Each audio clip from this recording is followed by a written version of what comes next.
afternoon to you all. On behalf of the Carolina Filipino Chaplaincy Group, I would like to welcome Father Tom Malaya from St. Augustine's in Hammersmith, who will celebrate the St. Bangalore Mass this afternoon. And I would like to extend a very warm welcome to all of you who will be here to join with us for St. Bangalore Mass. Thank you.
Natitipon dito bilang mga anak ng Diyos, ngayong linggo ng Advent. Pakumbaba natin ang tingin ang pagpapatawa ng Panginoon sa ating mga kasalanan at ang biyaya makipagtulungan lahat sa atin. Panginoon, tuwina mo kami tinatawagan ng pagtulungan sa pagtupad ng plano mo, ngunit malimit sa sarili namin mga plano ang aming sinusunod. Panginoon, tawaan Panginoon, tawaan kami.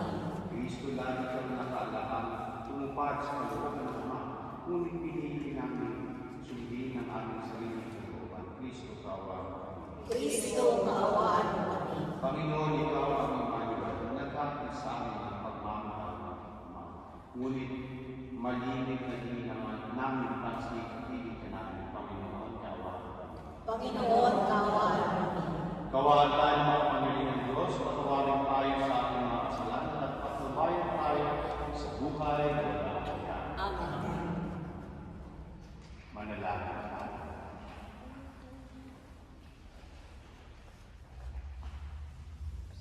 Ama namin magpapilihan, kasi mo kami ng iyong pagmamahal upang kaming kapatid sa pagpapalitan ng Panginoon tungkol sa pagkakawang tao ng ay makapatunaran sa kanyang pagpapakasakit at pagkamatay sa krus, sa pagsakit namin sa pagbubuhay niya sa langit sa pamamagitan niya kasama ng Espiritu Santo magpasawalang hanggan. Amen. Magsipo po ako.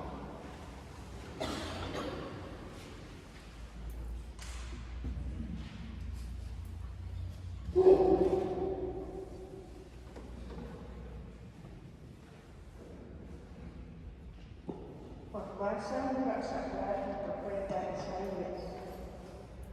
Noong mga araw na iyon, pinasabi ng Panginoon kay Ahaz, "Pumili ka sa akin ng palatandaan, maging sa kalaliman at kinaruroonan ng mga yumaharap o sa kaitaasan ng langit."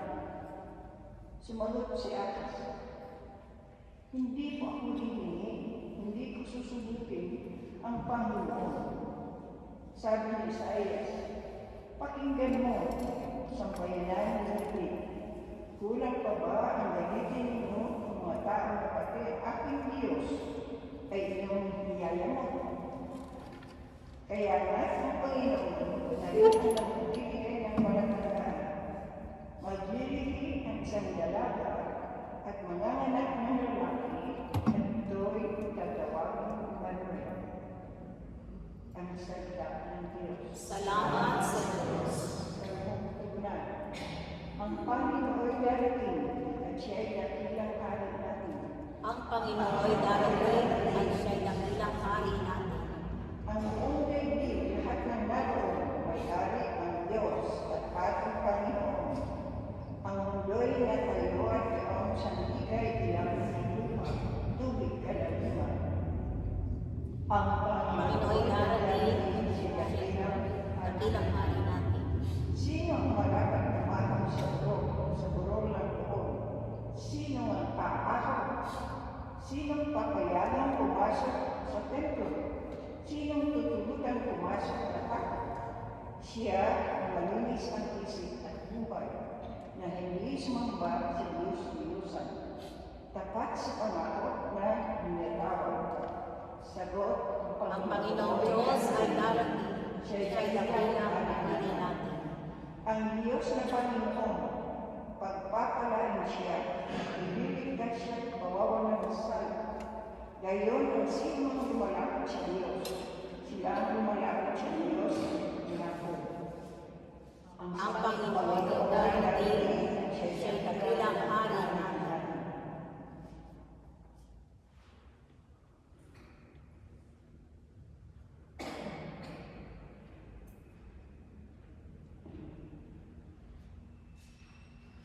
A reading from the letter of St. Paul to the Romans. A slave of Christ Jesus, called to be an apostle and set apart from the gospel of God, which he promised previously through his prophets in the Holy Scriptures, the gospel about his Son, descended from David according to the flesh, who was shown as Son of God in power according to the Spirit of holiness through resurrection from the dead. Jesus Christ, our Lord. Through him we have received grace of apostleship to bring about the obedience of faith for the sake of his name among all the Gentiles, among whom are you also, who are called to belong to Jesus Christ. To all the beloved of God in Rome, called to be holy, grace and peace from God our Father and the Lord Jesus Christ. The word of the Lord. Thanks be to God.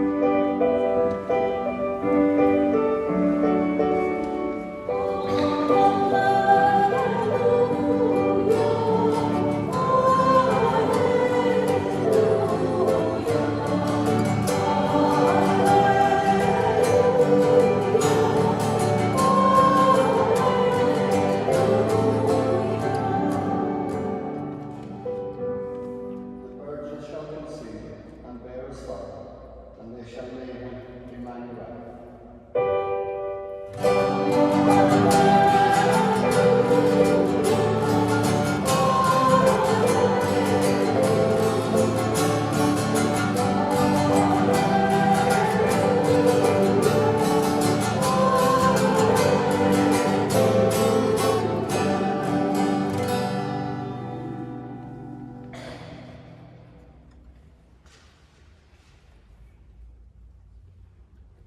Sumainyo ang Panginoon At sumunod.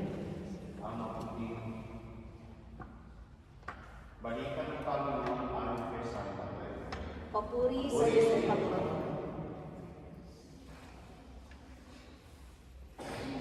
Ganito ang pagkakulanat ng Yesu Cristo. Si Santa Maria sa kanyang ina at si Jose ay nakakatalo ng kasal. Ngunit bago sila kasal, si Maria ay pagkuwangitado ng tao at ito'y sa pamamagitan ng Espiritu Santo.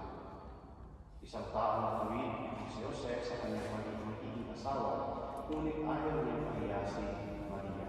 Kaya pinasya niya iwalayan ito ng iyo. Samantalang iniisip ni Jose ito, nakakita sa kanya sa panaginip ang isang anghel ng Panginoon. Sabi nito sa kanya, Jose, anak ni David, huwag kang matakot na tuluyang makasulat sa Maria, sapagkat siya ay naglihis sa pamamagitan ng Espiritu Santo. Manganganak siya ng isang lalaki, at ito'y pangangalanan mong Jesus, sapagkat siya ang magliligtas sa kanyang bayan sa kanilang mga kasalanan. Nangyari na natin ito upang matupad na sinabi ng Panginoon sa pamamagitan ng propeta. Maglilihim ang isang dalaga at manganganak ng isang lalaki at tatawagin ng Emmanuel. Ang kalugayan kasama natin ang Diyos. Nang magising si Jose, sinunod niya ang isang anghel ng Panginoon at pinakasalan niya si Maria. Ang mabuting balita ng Panginoon. Pinupuri na namin ang Panginoong Yesu Kristo.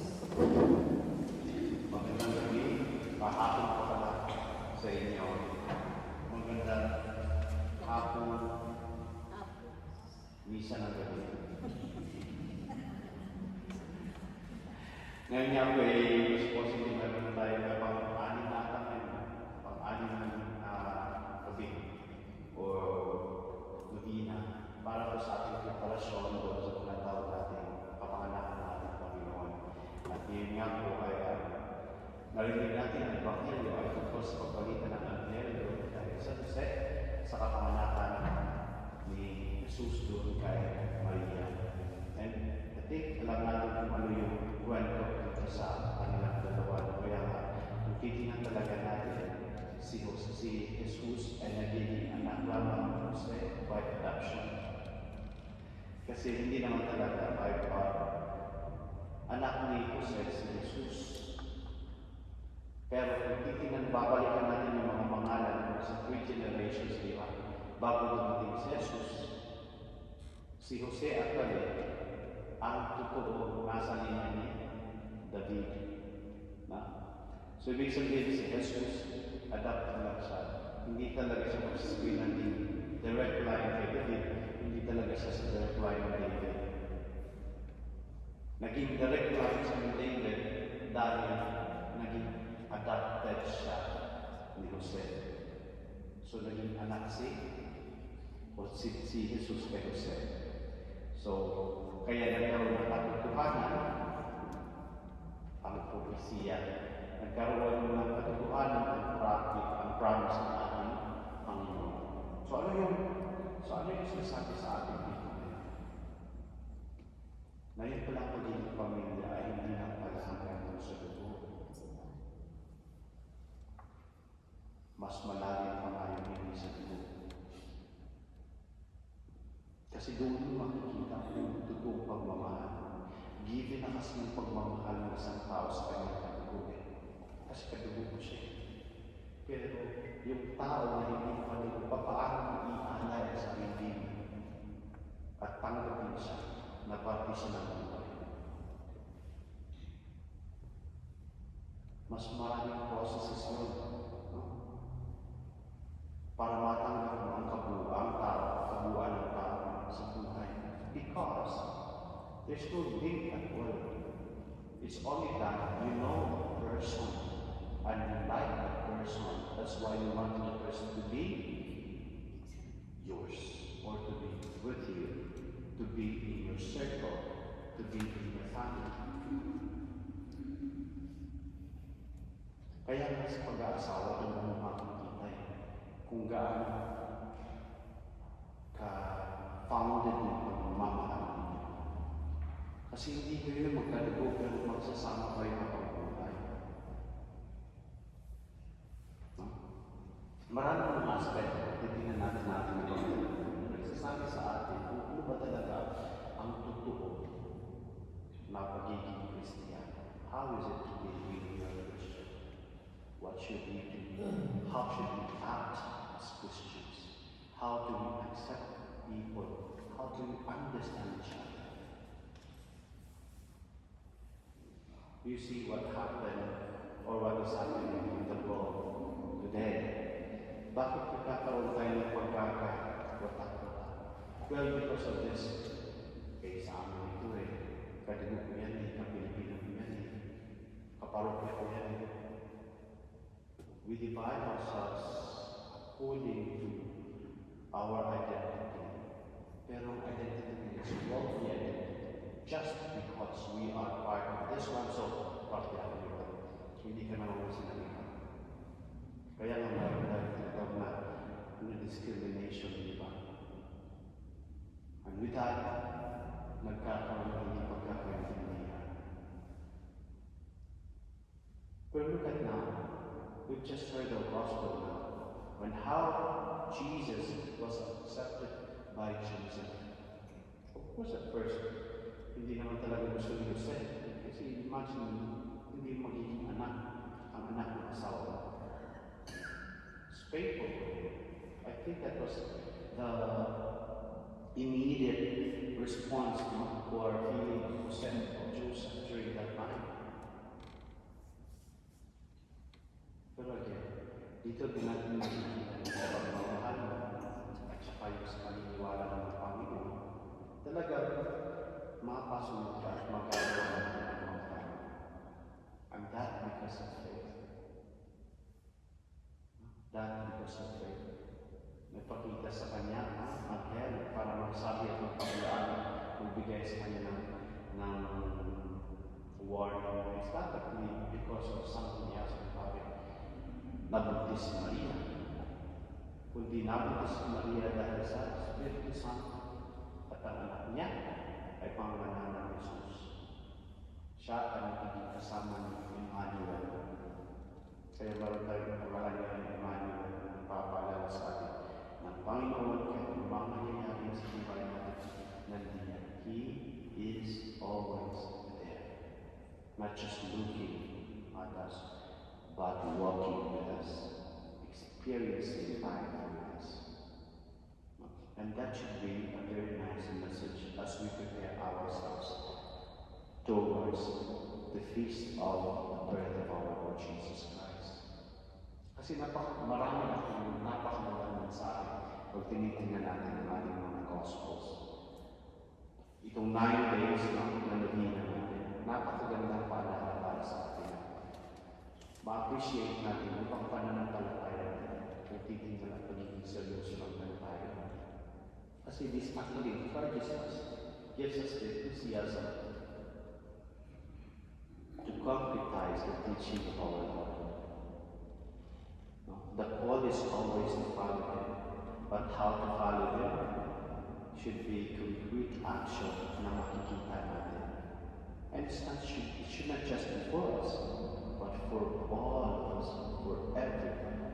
That the effect of concretizing your action, concretizing the command of the Lord to be good, to be kind, to be loving, hindi dapat ang effect is sa sarili natin, but sa lahat, sa kabuuan, na nakapagmasaya ka, na nakatulong ka, hindi na sumaya ka, na tumulong ka. Ang immediate effect is not to you or for you, but sa iba. Naging masaya ka dahil nakikita mo masaya ka. Iba yung feeling na gano'n, di ba? Naging masaya ka kasi nakikita mo na gumanda ang buhay ng iba. Hindi ka naging masaya dahil masaya sila, dahil nagawa mo yung gusto mo. At you think na yun ang tama. Kasi minsan pa naman, may ginawa tayo na kaya natin nakakatulong pero hindi pala. Na-experience din yun. Akala mo nakakatulong ka pero hindi pala. Yung iba nagagalit. So may kasi, hindi yun effective. Well, maybe, you're just doing the right thing, but then, hindi naman ayaw nila. Wala tayong magagawa. Pero ngayon, sa mga heaven, very clear. Ang ginagawa ng ating Panginoon ay nakapagpasaya sa atin. At sana magpasaya din tayo ng iba. Nang sa ganoon, pag sinasabi natin Christmas celebration ng kanyang pagdating, itutuong saya at gala ang mararamdaman natin sa araw. Amen! Sige, magsitayo po tayo. At aminin natin ngayon ang ating pananampalataya.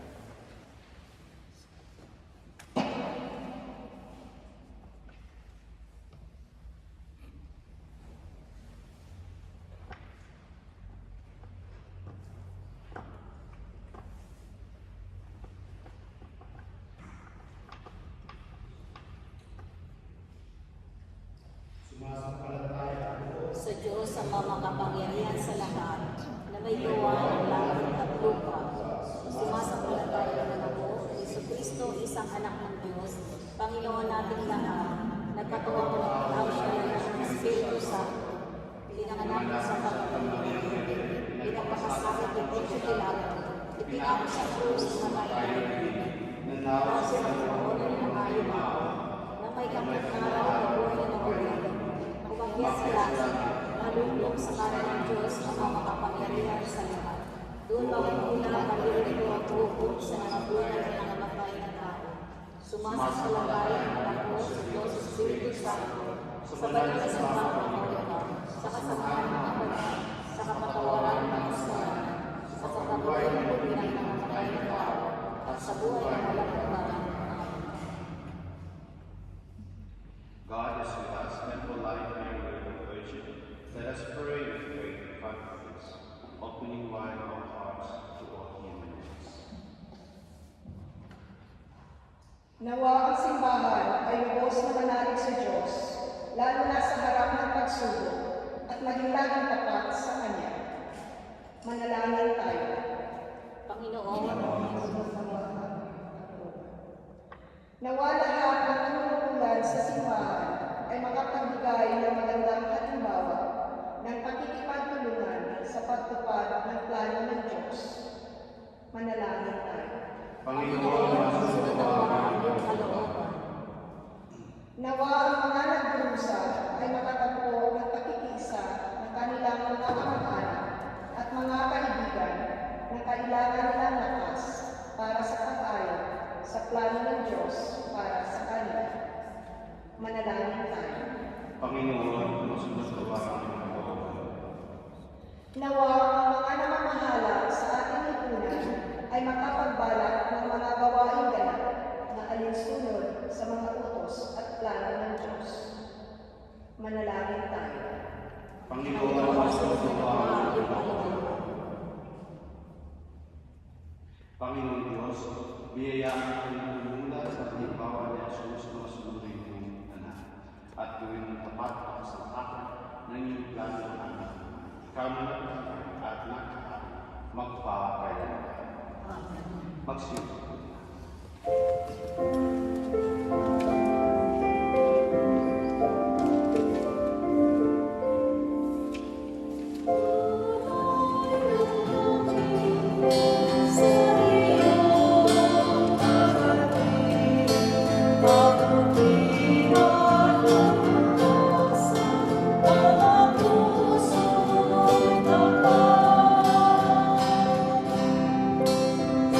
Sa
pinagmumuni sa iyong kadahilan.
Bago niya pinapagis ang pusang loob ng lumindog, luwakan niya ang tinapay. Pinasalamatan niya niya ng ating-ating ngayon, iniyabot sa kanyang mga nagalasan namin. Tanggapin niyo ito ng ating namin. Ito ang aking katawan ay makakataon ng para sa kanya.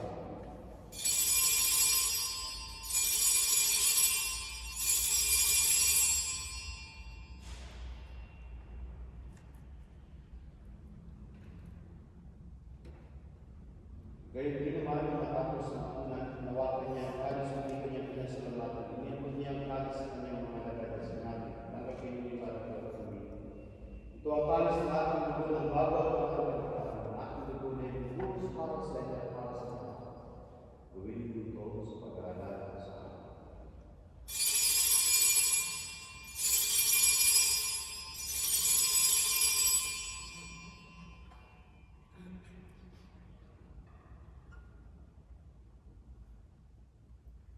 Ipagbunyi natin ang misteryo ng pananampalataya.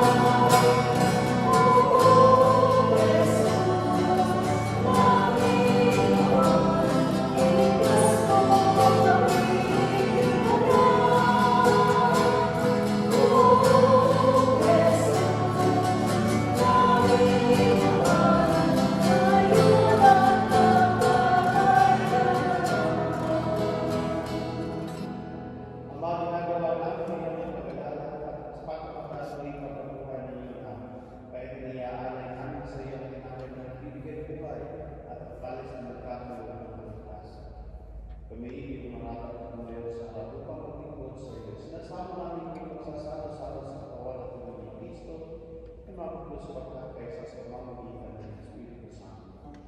Amalan namin ang mga simbahan laganap sa mundo tayo ngayon. Susin kami sa pag-ibig. Kaysa ang kanilang mga Papa at ibinsin namin ang bispo at ang mga kapamilya. Lalahanin mo rin ang mga kapatid namin lahat ng mapasok sa mga ng buhay. Gayun din ang mga kawal mo sila at tumingin sa iyo ng lahat. Kawal mo kami na parang kami lahat ng makasalo sa iyo. Buhay na walang matas kaysa ng mahal ng Maria na ng Diyos. Kaysa ng lahat sa lahat ng mga panananunan dito sa daigdig ng panunod sa iyo. May pag-iwang mga namin ang pagmumuli sa ikaralan sa mamamagitan ng mga aming Panginoon Jesucristo. Sa pamamagitan ng Kristo, kasama niya at sa Kanya. Ang lahat ng parangalan at kulay sa iyo, Diyos ng mga Panginoon, kasama ng Espiritu Santo, magpasawala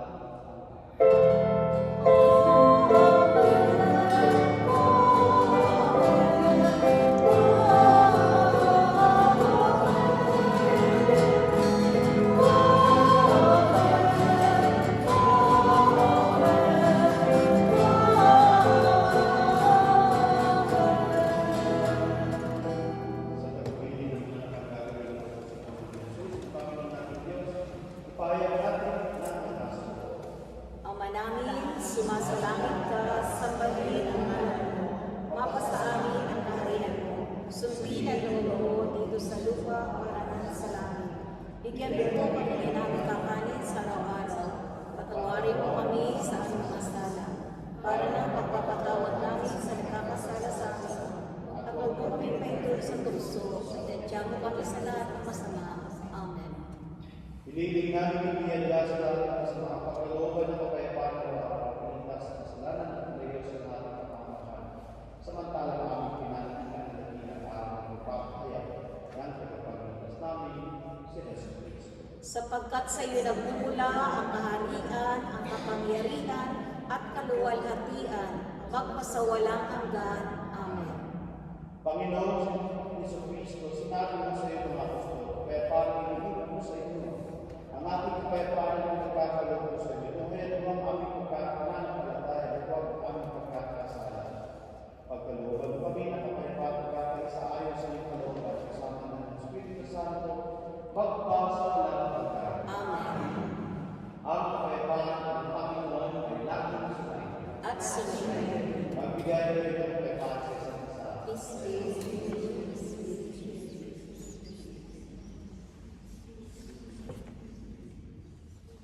Kordero ng Diyos na nag-aalis ng mga kasalanan ng sanlibutan, maawa ka sa amin. Kordero ng Diyos na nag-aalis ng mga kasalanan ng sanlibutan, maawa ka sa amin. Kordero ng Diyos na nag-aalis ng mga kasalanan ng sanlibutan, ipagkaloob mo sa amin sa aming kapayapaan.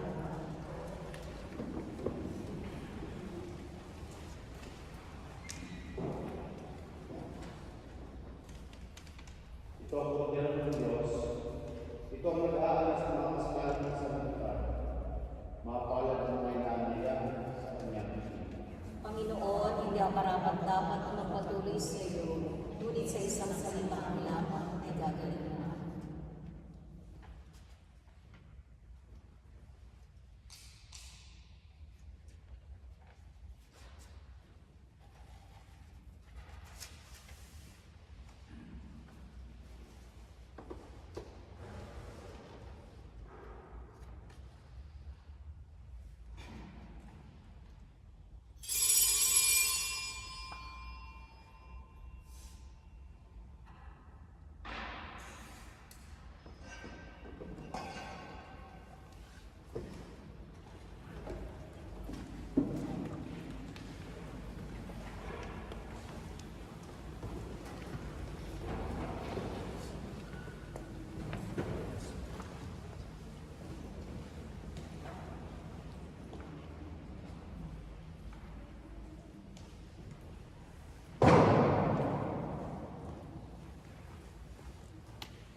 Manalangin tayo.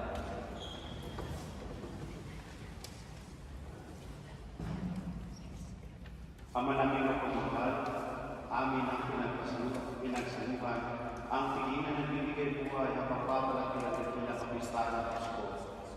Lalo na ako ngayong pinapan na may pananalig sa pagiging marapat sa pagdiriwang sa pagsilang ng anak niya, na siyang mamagitan magpasa walang hanggan. Amen.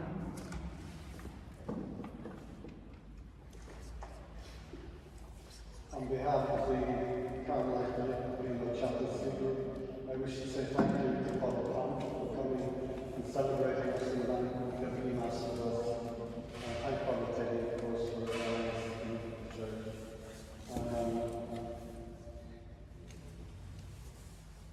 And I thank all of you for coming and being with us on the occasions in Bangor. I wish to say thank you to the choir, of course, and the musicians for the beautiful music. And some dates to remember: 31st of January is the 50th Saturday, and there will be a chaplaincy mass here again on that day. And then tomorrow's St. Bangaby will be in Kilburn at 7:30.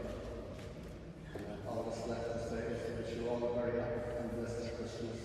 And please come and join us for some food and the refectory in Master's Church. Sumayin niyo ang Panginoon. At sumayin. At pagpalain kayo ng Panginoon ng Diyos, Ama, Anak, at Espiritu Santo. Amen. Kumain kayo sa kapayapaan ng Panginoon ng magdamag. Salamat sa Diyos.